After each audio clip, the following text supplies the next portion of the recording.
Olá, pessoal. Nessa nossa aula do dia de hoje, a gente vai analisar aí um dos tópicos mais cobrados em termos de prova, de atualidades do mercado financeiro, que é a questão do spread bancário. Então, o que a gente se recorda, Que a instituição bancária, ela faz um papel fundamental dentro da economia. Ela capta o recurso junto aos poupadores, assume o risco da operação, ou seja, de eventualmente não receber, e vende esse dinheiro na outra ponta para o tomador de crédito. É óbvio que o poupador ele está frustrando o seu consumo no momento presente para ter lá uma poupança, lembrando que a poupança é definida como a renda menos o consumo, e que consumo é entendido como qualquer gasto corrente que faça a manutenção da vida do agente econômico. Sendo assim, a poupança é lá a diferença entre a renda e o consumo. Então, quando eu poupo, eu estou, de alguma forma, frustrando o meu consumo presente para poder tentar manter ou ampliar o meu consumo futuro. Por exemplo, comprar um carro, uma casa de praia, ou ainda um computador, ou qualquer outro bem que determinado consumidor queira. A grande questão é que o poupador, ele quer receber juros. Por um outro lado, você tem lá o tomador de crédito. O tomador de crédito é aquele que está antecipando o seu consumo. Então, quando, por exemplo, você compra um carro financiado, você não tem a totalidade de dinheiro para fazê-lo, mas você quer antecipar essa compra e, portanto, você toma empréstimo. Óbvio que você vai estar utilizando o dinheiro de outrem. E para utilizar o dinheiro de outrem, você tem que pagar por ele. E nesse caso, você paga juros. Quem faz essa intermediação financeira é a instituição bancária. Então, vamos ver como é que isso funciona. Então, olha só. Quando nós olhamos para os bancos, eles atuam com a atividade principal de intermediação financeira.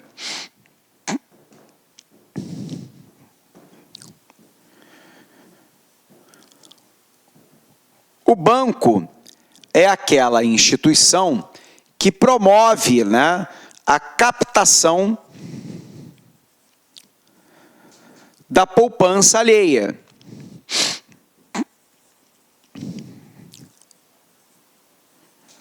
E, por um outro lado, ele promove a venda desse dinheiro para o tomador de crédito.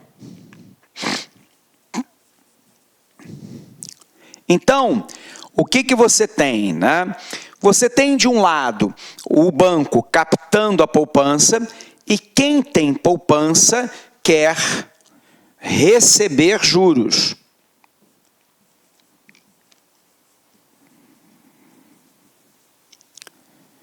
Isso porque, se a gente considerar aqui que Y, de yield em inglês, que é igual a renda,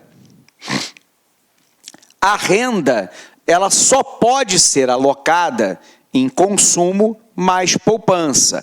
S de saving em inglês. Então, ela só pode virar consumo ou poupança. Por definição, então, inversa, eu posso dizer que poupança é igual a renda menos consumo. Portanto, poupança é a parte da renda, yield em inglês, que não virou consumo. Óbvio que quem poupa está frustrando o seu consumo no momento presente para poder consumir mais ou mesmo no momento futuro. E, portanto, esse agente quer receber juros.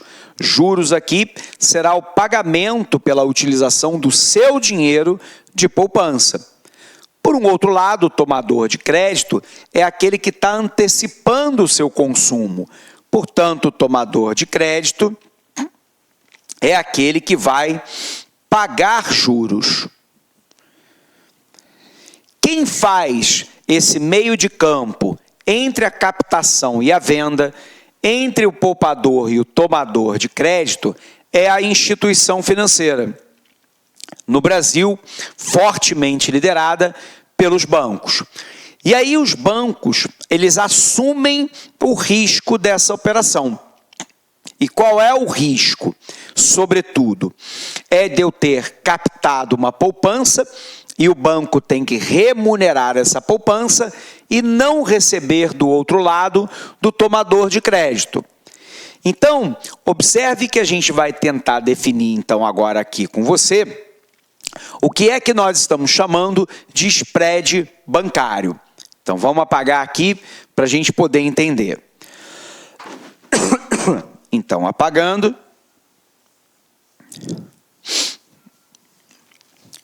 O que a gente tem? A gente tem algo que nós chamamos de spread bancário. O spread bancário, ele é igual à diferença de custo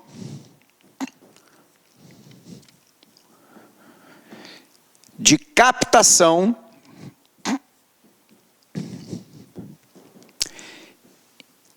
e de venda do dinheiro.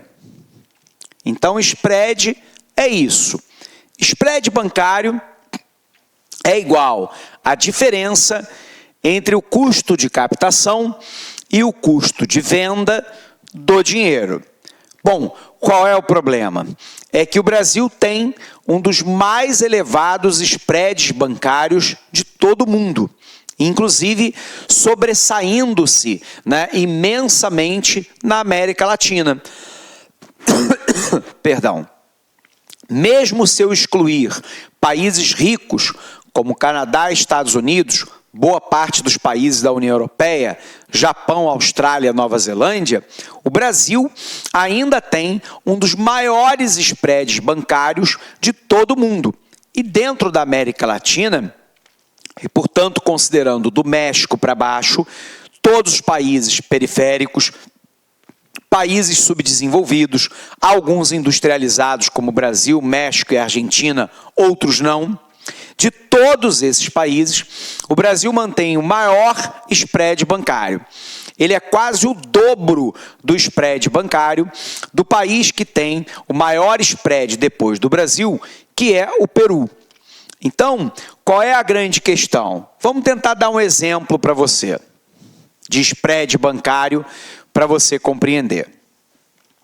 Vamos imaginar que numa ponta o banco esteja captando o seu dinheiro, vamos imaginar pagando bem, tá? 0,56% ao mês numa aplicação financeira qualquer.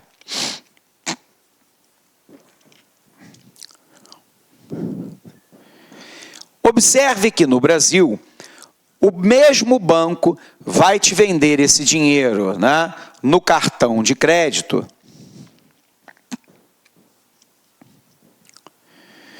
te cobrando até 457% ao ano, numa média aí superior a 14% ao mês. Ele captou a 0,56%, estou sendo bondoso aqui, e está te vendendo a 457% ao ano. Se você pegar no cheque especial, ele vai te cobrar uma taxa média, algo em torno de 9% ao mês.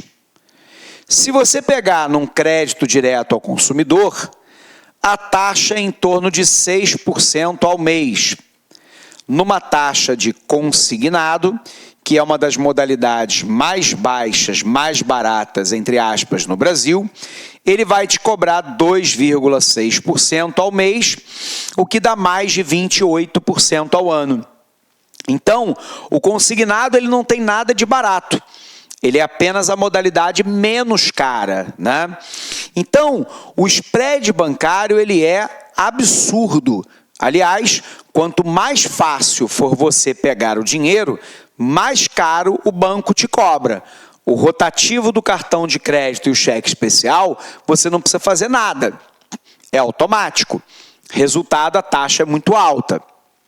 Se você quiser pegar o CDC, o crédito direto ao consumidor, ou o consignado, que são mais burocráticos na sua obtenção, a taxa de juros é menor. Isso ocorre porque aqui o banco está verificando a priori qual é a sua capacidade de crédito e está se emprestando um determinado valor, né, digamos assim, determinado. E aqui, isso aqui é automático. Então, quanto mais fácil, mais caro o crédito. Quanto mais difícil, mais barato o crédito. Mas a diferença entre esse custo de captação e o custo de venda no Brasil nos permite dizer que o que nós vivemos no nosso país é uma agiotagem legalizada. Alguns economistas, né, e eu sou professor de economia também, eu sou geógrafo e economista de formação, alguns colegas economistas vão dizer que há explicações para esse spread bancário tão alto. Não há. Na verdade, o que nós verificamos no Brasil é agiotagem pura e simples. E a pergunta é, por que nós temos essa agiotagem pura e simples? Porque quando nós analisamos os 3 maiores bancos do Brasil, eles detêm mais de 65% do mercado, considerando o todo. Se eu incluir os 5 maiores bancos, Bradesco, Itaú, Santander, Caixa Econômica Federal e Banco do Brasil, eles dominam mais de 85% do mercado bancário brasileiro. Então, o que nós vivemos no país hoje é o que nós denominamos de oligopólio. O oligopólio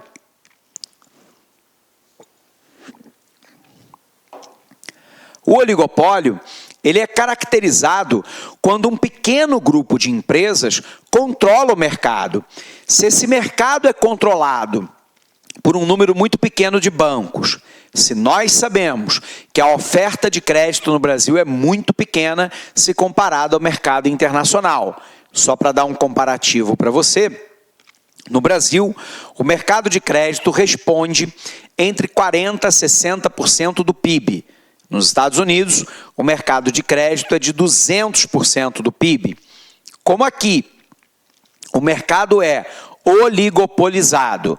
Como aqui, o mercado de crédito é um mercado muito pequeno e eu tenho uma demanda por crédito que é muito maior, né, do que a oferta, o preço desse crédito é muito alto.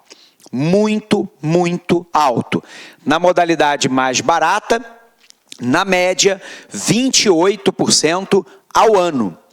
Então, observe que quando eu tenho, né, um spread bancário tão alto como esse, eu acabo gerando taxas de juros estratosféricas no nosso país.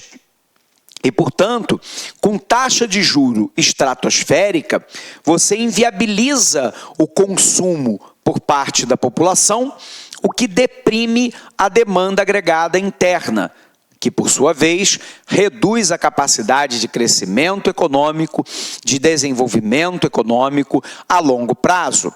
Com uma taxa de juros alta, você deprime não só a demanda agregada interna, mas você tem um impacto sobre o desemprego, porque com taxa de juros alta, a demanda cai. O empresário investe menos, resultado, eu tenho mais desemprego. E, potencialmente, se eu tiver uma demanda maior que a capacidade de oferta, eu posso trazer, inclusive, inflação. Então, a consequência dos juros altos, né, ela é nefasta para toda a economia. O único setor que se beneficia disso é o próprio mercado financeiro. E é por isso que a gente tem que ter uma análise clara a respeito dessa situação. Então, o que nós temos aqui, né? Quando o spread bancário ele é muito alto. A consequência disso aqui é nós termos juros mais elevados. Com os juros mais elevados, ocorre uma tendência na economia. Qual é a tendência? Juro mais elevado provoca a queda potencial do consumo e do investimento. Lembre-se que investimento em economia é igual a máquina, equipamento, ferramenta e instalações que estão sendo comprados pelos empresários. Quando você cai o consumo e cai o investimento, há uma tendência clara de queda na demanda agregada doméstica, interna ao país. Se a demanda agregada está em queda, há uma tendência disso aqui gerar menor crescimento do PIB e aumento da taxa de desemprego, com todas as consequências para a perda de qualidade de vida por parte da população. Então, uma das maiores mazelas brasileiras que não vem sendo atacada ao longo do tempo histórico é exatamente essa taxa de juros. Porque é uma taxa de juros muito, repito, muito elevada, inclusive para padrões internacionais. Bom, mas a grande pergunta que talvez você se faça é: o que é que gera esse spread bancário tão elevado? Então vamos apagar aqui. Segundo alguns economistas, o spread bancário tem algumas causas. Quais são essas causas? A primeira é a taxa de compulsório. Depois, os tributos. Seguido do custo operacional.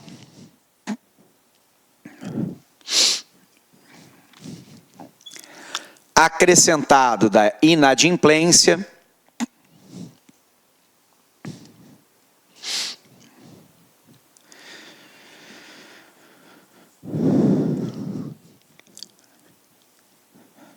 E ainda do lucro das instituições financeiras.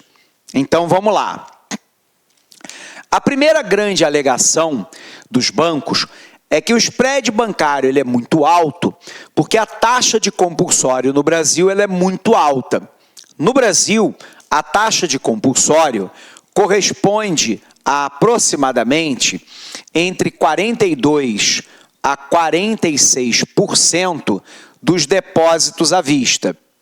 E aí, os bancos dizem, se o Banco Central está retendo entre 42% a 46% do depósito à vista, a oferta de dinheiro para empréstimo diminui.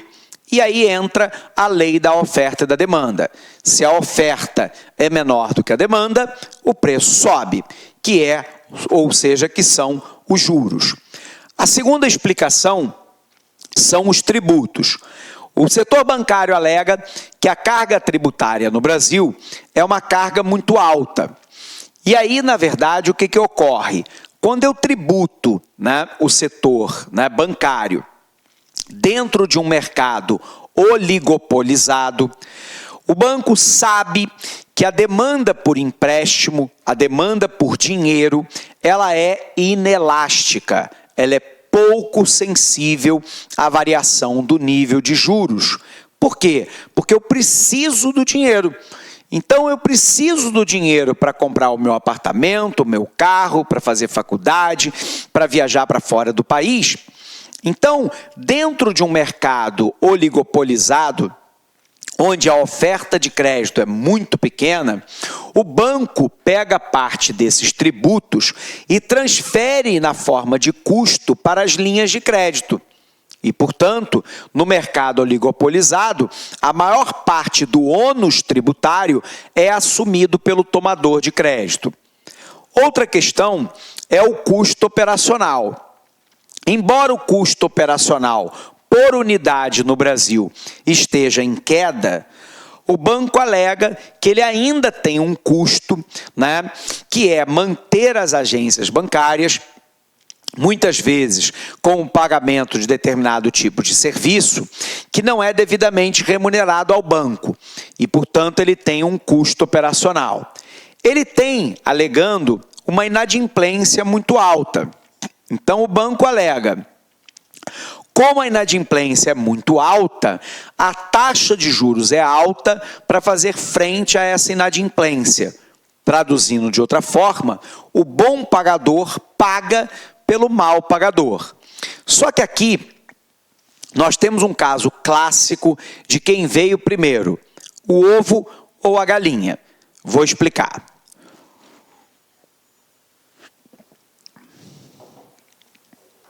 O banco alega que a taxa de juros é alta porque a inadimplência é alta. A pergunta minha é: será que a inadimplência não é alta porque a taxa de juros é alta e, em caso de atraso, ela se torna impagável a médio e longo prazo? Provavelmente é um pouco dos dois. Então, a taxa é alta, o que acaba gerando uma inadimplência alta, e a inadimplência alta acaba gerando uma taxa de juros alta. Por um outro lado, vem o lucro. O lucro do setor bancário brasileiro é inimaginável para qualquer outro segmento econômico no Brasil e no mundo. Só para você entender. No auge da crise, entre 2015 e 2016, um importante banco brasileiro teve uma lucratividade anunciada de 23% sobre o patrimônio líquido. O país em frangalhos, a economia em 2015 caiu 3,8%, em 2016 3,67%, todos os setores sofrendo com o aumento da taxa de desemprego, queda de receita pelos governos, queda de receita pelas firmas, perda de renda pela classe trabalhadora, e o banco, não foi isolado, anuncia um lucro de 23% sobre o patrimônio líquido. Isso fica claro, né, a agiotagem que é praticada no nosso país, onde mesmo numa situação de crise, o banco eventualmente consegue até ampliar a sua lucratividade, em vez de diminuir. Então, o spread bancário é consequência, segundo os bancos, da taxa de compulsório, dos tributos, do custo operacional, da inadimplência e do lucro. A gente precisa, então, ver esses números com você. Então, vamos apagar aqui para a gente olhar o nosso material.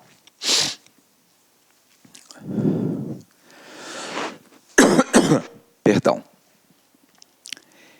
Então, o que nós temos lá, pessoal? Nós temos que tentar entender o que é o spread bancário, e a nossa primeira tarefa é tentarmos entender uma coisa que uma parte das pessoas não tem clareza. O que é taxa real e o que é taxa nominal? A taxa nominal é a taxa que é praticada de maneira corrente. A taxa de juros real é aquela descontada da inflação. E por que eu estou falando isso? Porque muitas vezes você ouve na televisão que a taxa básica de juros da economia, a taxa Selic, por exemplo, saiu de 14,25% ao ano para o patamar atual, no momento de gravação dessa aula, para 6,75%. E as pessoas acabam concluindo que a situação é de queda na taxa de juros. O que eu vou mostrar para você aqui agora é que, na realidade, não há essa queda de taxa de juros que você está imaginando. Isso porque ocorre o seguinte, né? A diferença entre a taxa de juros nominal e a real é a inflação. Eu vou fazer aqui de maneira grosseira, para você entender o cálculo correto, eu botei no nosso material, para você entender o seguinte. No ano lá de 2015, o Brasil tinha uma taxa Selic de 14,25% ao ano. Nós fechamos o ano de 2017 com uma taxa Selic de 7% ao ano.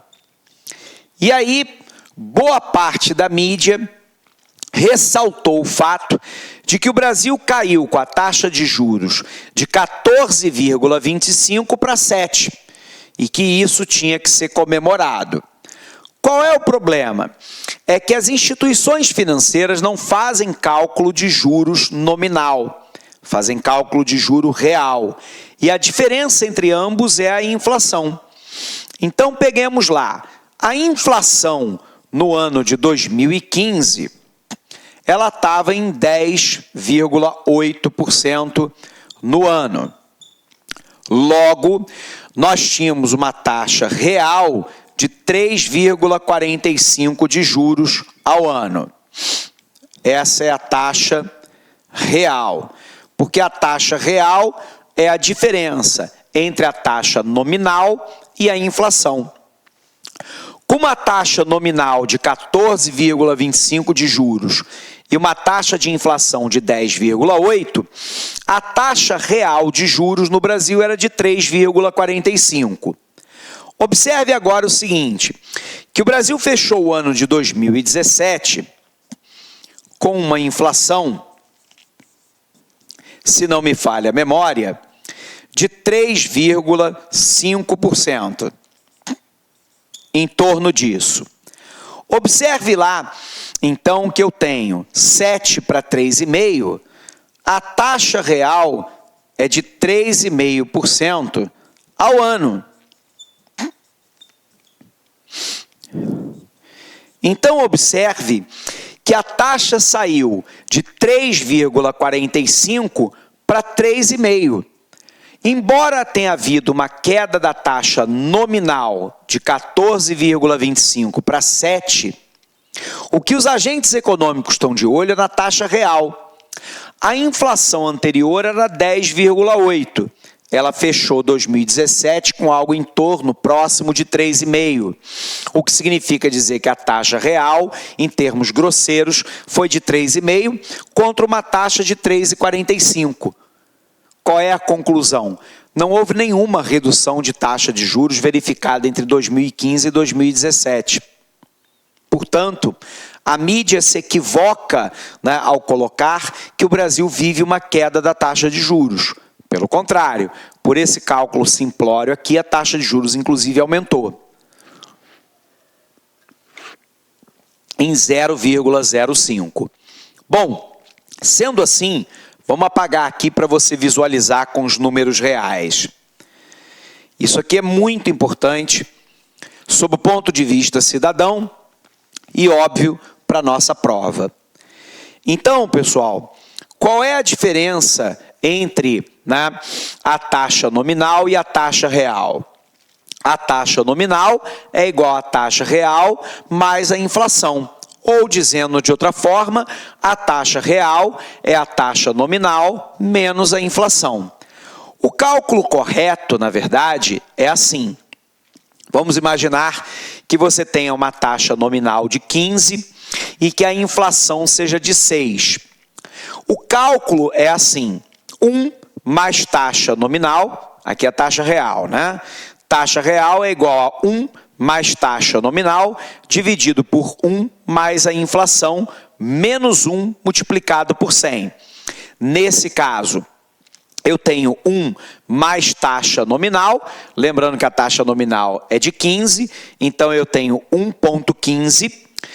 Taxa de inflação, 1 mais inflação, 6%, vai dar 1,06, dividido 1,15 por 1,6, vai dar 1,085, o que dá uma inflação de 8,5% no ano.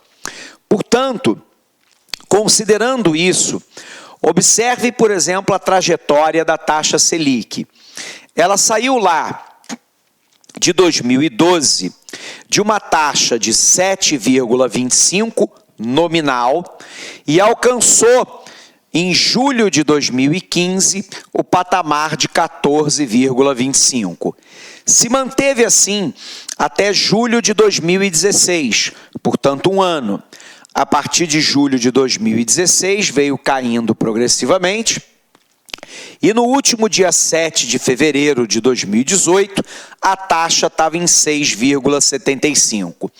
E aí muita gente dizendo, porra, esse governo fez um trabalho extraordinário. Pegou uma taxa de 14,25 e está entregando com 6,75. Mas você já foi meu aluno. Então você sabe que o mercado financeiro não faz esse cálculo. O cálculo que o mercado financeiro faz é de taxa de juros real. Vamos ver a taxa real? Olha para cá. Então o que eu tenho, né? Eu tenho aqui em azul a taxa Selic e aqui o IPCA, o Índice de Preços ao Consumidor Amplo, que me dá a taxa de inflação no Brasil. Em 2012, nós tínhamos uma taxa Selic de 7,25 contra uma inflação de 5,83. Resultado, a taxa de juros real era de apenas 1,42. Quando nós pegamos o ápice da taxa de juros alta em 2015, a taxa era Selic de 14,25 contra uma inflação de 10,67. Resultado, a taxa de juros era de 3,58 em termos reais.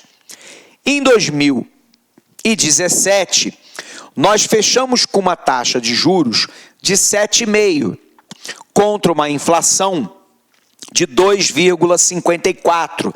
Resultado, a taxa real é de 4,96. Então, embora a taxa nominal tenha caído de 14,25 para 7,5 no final de 2017, a taxa de inflação caiu mais aceleradamente, de 10,67 para 2,54. Resultado, a taxa de juros real, que era de 3,58, aumentou para 4,96. Inacreditável, né? Sendo assim, observe que o Brasil está entre as taxas de juros mais elevadas de todo o mundo. Quando comparamos lá alguns países, observe que no final de 2017, o Brasil tinha uma taxa próxima de 7, tudo bem? Nós tínhamos lá apenas um país entre esses avaliados que tinha uma taxa maior que o Brasil, que era a Rússia. A Rússia estava com uma taxa de 7,75, enquanto que uma boa parte de países, como a Europa, taxa zero, Banco Central Americano, 1,5%, Banco da Inglaterra, meio, Nacional Suíço, menos 0,75%, Austrália, 1,5%, Canadá, 1%, Banco do Japão, 0,1%, né? Banco da Índia, 6%, Banco da China, 4,5%. O spread bancário no Brasil é tão alto que isso se reflete na taxa de juros da modalidade mais barata ao consumidor, que é o consignado. A Caixa está cobrando hoje uma média de 28% ao ano no consignado. O Banco do Brasil, 27%. O Santander, 27%. O Bradesco, 28%. E o Itaú, 29%. Portanto, a taxa da modalidade de crédito, cujo risco é próximo de zero, fica na casa dos 28% ao ano em média. Você não encontra parâmetro disso em nenhum outro lugar do mundo. Observe então o seguinte, né? que mesmo com a queda da taxa Selic, a taxa de juros do banco não cai. Observe que entre janeiro, e fevereiro de 2017, a taxa de juros do empréstimo pessoal era de 6,51 para 6,49 e do cheque especial de 13,60 para 13,56. As taxas de juros mensais no Brasil são absolutamente escorchantes. Compare agora novembro de 2016 com novembro de 2017. Em tese, a inflação está no controle. Em tese, a taxa básica de juros caiu. Mas observe o que o banco fez. A taxa para pessoa jurídica, que era de 13,1 em 2016, se manteve em 13,1 em 2017. Novembro de 2016 com 12,9, novembro de 2017 com 12,8. Resultado, o banco nem mexeu na taxa de juros praticamente. Com o cartão de crédito cobrando 441% ao ano, cheque especial 309, empréstimo em financeira 161, juros do comércio 97, empréstimo de banco 71 e CDC com 32, o Brasil está entre umas taxas mais escorchantes do planeta. E o que assusta? É que, embora a gente tenha observado uma queda na taxa Selic, o spread bancário aumentou em vez de baixar. Aí as pessoas não entendem, e às vezes os meus alunos presenciais me perguntam assim: professor, mas se a taxa básica de juros do governo está caindo, por que o spread bancário está aumentando? É simples. É que você está raciocinando como cliente. Você tem que raciocinar agora como banqueiro.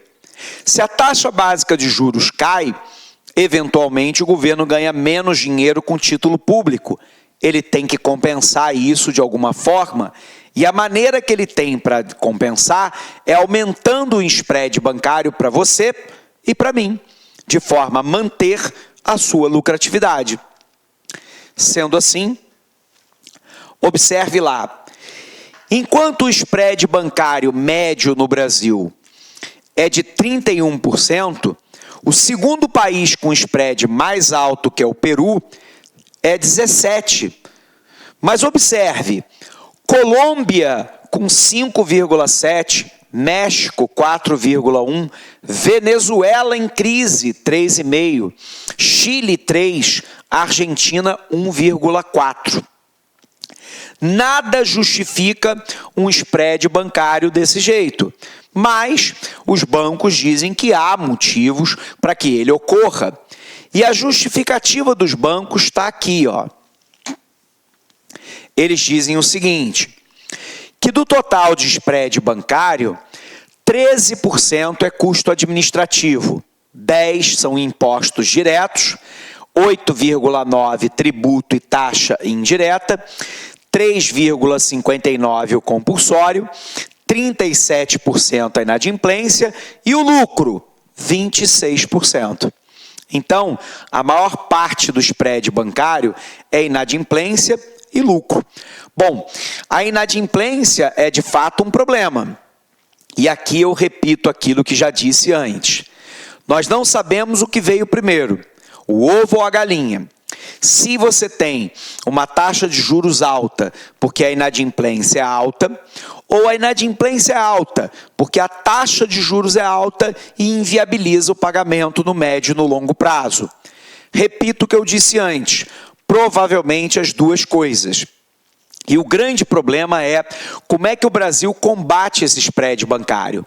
Porque sem combater esse spread bancário, não há possibilidade de crédito que seja factível para o crescimento do país.